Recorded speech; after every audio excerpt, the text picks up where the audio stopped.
মামলা ছিল, আসতে দেরি হয়েছে। আজকের এই আলোচনা সভা সম্মানিত সভাপতি উপস্থিত রয়েছে আমাদের বিএনপির মহাসচিব তথা এই বাংলাদেশের অত্যন্ত একজন প্রিয় ব্যক্তিত্ব, অন্যান্য আলোচকবৃন্দ এবং সমাগত সুধী মহিলা।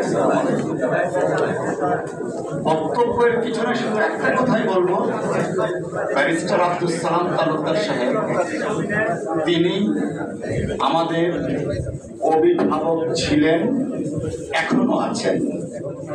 আমরা যখন রাজনৈতিক স্টেপস যখনই জানি, মনে পড়ে তার ব্যক্তিত্বের কথা, মনে পড়ে তার কর্মদক্ষতার কথা, মনে পড়ে তার সততার কথা, দেশপ্রেমের কথা, সর্বোপরি দলের প্রতি আনুগত্যের কথা। 1988 সালের 3রা জুলাই বিএনপির মহাসচিব হিসেবে দায়িত্ব পেয়েছিলেন। দেশনেত্রী বেগম খালেদা জিয়ার দুর্গম পথের বিশ্বস্ত সহযাত্রী হিসাবে 90-এর স্বৈরাচার বিরোধী আন্দোলনের নেতৃত্ব দিয়ে এদেশে গণতন্ত্র পুনঃপ্রতিষ্ঠা করে ক্ষান্ত থাকেননি, তিনি সংসদীয় গণতন্ত্র পুনঃপ্রবর্তন করেছেন। আজকে আমি ব্যারিস্টার জনাব সালাম তালুকদার সাহেবের আত্মার মাগফিরাত কামনা করছি।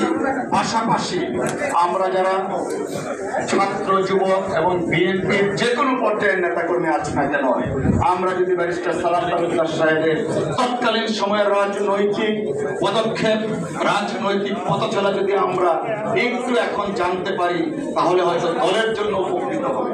আমি সকলকে ধন্যবাদ জানাচ্ছি, আমাকে কথা বলার সুযোগ দেওয়ার জন্য কৃতজ্ঞতা জানাচ্ছি।